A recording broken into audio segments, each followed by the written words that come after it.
Untuk KPSD. Karena gini Pak, JFA-KPD itu kan nggak hanya di satu OPD.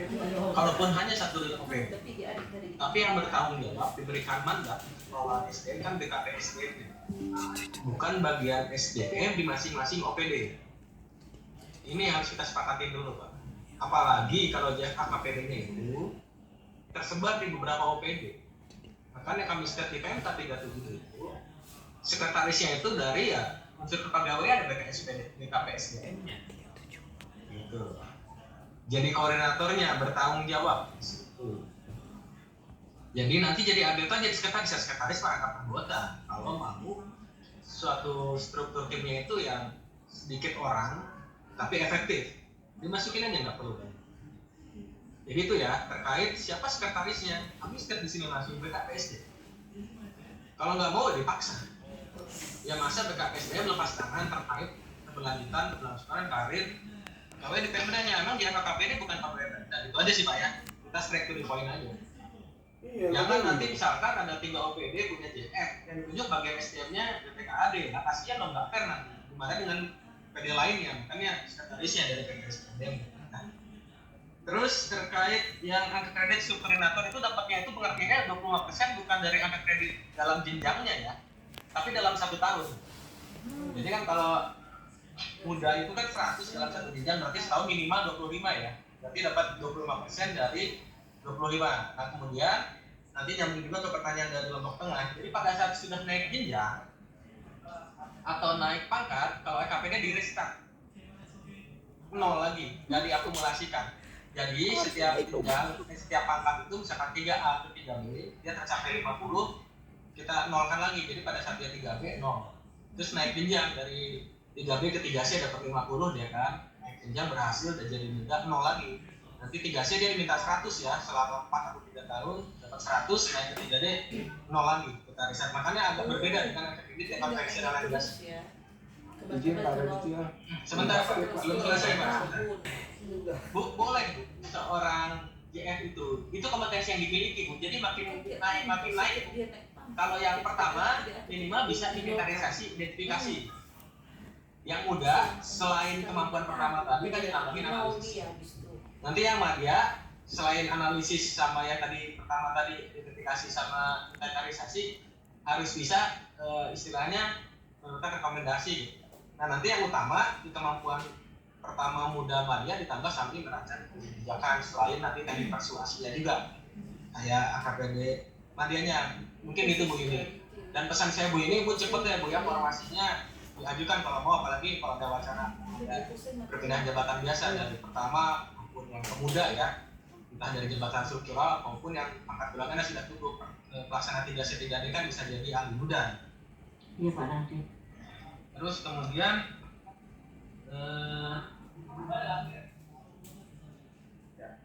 tadi yang sebelumnya belum terjawab juga ya. Indragiri Hilir pertama penilaian. Oh iya udah siap. Penilaian kinerja ya, karena ada yang diangkat di 2020 berarti 2021 atau di 2021 jadi JF ya. Terus terlanjur belum. Itu hak Bapak Ibu untuk dapat angka kredit di 2021-nya ya. Dan jangan salah, punya angka kredit awal pertama tadi, ngelihat pangkat golongan ya, itu haknya pertama, kredit awal. Kemudian ada haknya juga sebagai koordinator yang 25% di 2021 ya. Tapi pada saat 2021 sudah diklaim pangkat koordinator ya, di 2002 sudah nggak boleh ngeklaim lagi, karena hanya diberikan setahun. Itu ada yang dari BKN. Dari Permenpan hanya setahun saja, karena sebenarnya disetarakan di 2021 sebenarnya diharapkan di 2022 itu sudah full jadi JF-nya, ya apapun itu yang disetarakan.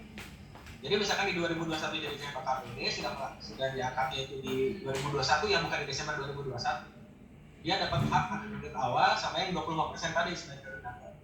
Nah sama juga dengan yang diangkat 31 Desember 2021, berarti 2022 haknya 2, angka kredit awal tadi, lihat masa kerja golongan sama sebagai koordinator.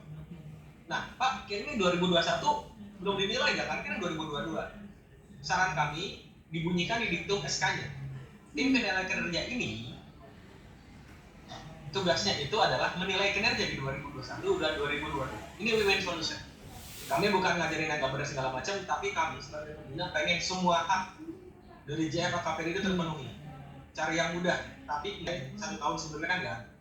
Langsung saja mensiasatinya ya dari hilir ya. Kalau nggak salah pertanyaannya gitu ya. Terus di mana nilainya? Yang berhak menilai adalah atasan langsung, seperti kita sampaikan, karena SKP itu kan perjanjian tadi Pak Wali bilang di awal. Tolong buatkan saya ini atau kita mempropos Pak saya mau buat ini silahkan. Yang nilai siapa? Tadi Ibu bertanya. Yang nilai atasan langsung. Pak hasilnya berapa? Yang hasilnya seperti biasa. Bapak Ibu setuju nggak dengan ini atasannya? Silakan kasih nilai. Tapi untuk menjaga objektivitas sama keselarasannya, jangan ada faktor like dislike.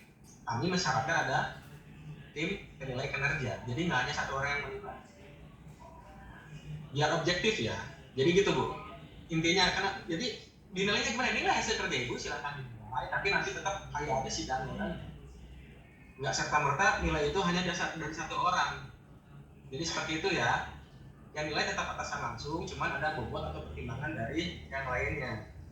Terus ada lagi yang dari Sumut ya. Pindah ke JF lain bisa ya, sangat bisa sekali. Tapi Pak, Bu, kalau pindahnya tahun sekarang harus melalui uji kompetensi. Biasa, perpindahan biasa. Kecuali diajukannya, disetujuinya, terutama rekomendasi dari Kemendagri sebelum 31 Desember 2022. Karena ada surat edaran dari Dirjen Pemda, bila mana dirasa hasil penyetaraan itu nggak cocok ya di satu daerah, di satu wilayah, silakan diajukan ke Kemendagri. Ini ada beberapa laporan sudah masuk ke kami juga, beberapa JF berpindah, entah dari JF AKPD pindah ke JF lain, atau JF lain pindah ke JF AKPD. Nah kemudian pertanyaan terakhir dari kelompok tengah tadi yang kredit awal. Ya seperti itulah tadi, coba ditayangkan di depan apa. Tapi gini pada prinsipnya, setiap habis naik jenjang naik pangkat, angka kredit awal 0. Nah angka kredit awal yang di SK Bapak Ibu kemarin pas dilantik bukan nilai mutlak. Karena begitu tidak sesuai, nanti dilaporkan ke kami minta perbaikan. Jadi acuan tetap di sini. Acuannya tetap ke sini. Kemudian tadi ada pertanyaan, Pak, gimana buat naik pangkatnya untuk tahun sekarang 2023? Kalau nggak salah di aturannya terkait penyetaraan Pak, itu diberikan kesempatan 1 kali Pak. Jadi kalau nggak salah periode kenaikan sekali itu hanya sampai di 2022 saja beralih. Di 2023 sudah nggak ada lagi. Jadi pada saat pengajuan di 2023 ini April harus full udah jadi JF KPD, tetap mempertimbangkan angka kredit ya sebagai dasarnya. Angka kredit cukup bisa naik jenjang. Kalau yang dari 3C ke 3D berarti kan ya harus ngumpulin tadi berapa? Totalnya akumulasi 100. Baru 100 baru bisa naik ke 3D. Kalau yang mau naik pangkat ke 4A misalkan saya punya hak nih di April 4A ya nggak bisa. Dipastikan nggak bisa, kenapa? Karena angka kredit awal pun kan 0. Angka kredit yang sebagai bekal 0 gitu. Terus angka kredit sebagai subkoordinator 2022 hanya 25% dari 25 tadi. 100 dibagi 4 kan, angka kredit minimal per tahunnya di muda itu atau di 3D itu kan hanya 25% dari 25 yang disyaratkan. Jadi gitu Pak Kadek ya. Jadi angka kreditnya kita berbeda. Kenapa dapat 300 Pak? Saya jelaskan Pak. Untuk utama saja minimalnya cuma 200. Itulah perbedaan. Mungkin itu masih pakai metode konvensional ya. Ini kami coba jelaskan dari Permen 17 itu. Kalau menggunakan metodenya JF KPD konversi ya seperti tadi, lihat masa kerja di pangkat golongannya, kemudian dilihat di yang tertingginya ya. Jadi kalau udah 3D di muda itu nggak bisa. Jadi 0. Kecuali yang di 3C atau di 3B di muda masih bisa dipertimbangkan. Mungkin itu Mbak Sajidah. Izin Pak Radityo, Ya. Pertanyaannya interaktif. Nanti di 3D di muda Pak. Nanti tapi Bapak dapat yang Bapak mulai aktif kan 1 Januari 2022 ya? Betul Pak. Minimal sebagai subkoordinator kalau masih hidup kan dapat 20% dari 2. 20% nilai gua. Artinya Jangan lupa nanti dituangkan di yang tahun ini kan, tahun ini sudah dari tahun 2022 dituangkan di situ. Nanti ditambah sama hasil SKP-nya. siap, artinya dalam 4 tahun ini saya harus mengumpulkan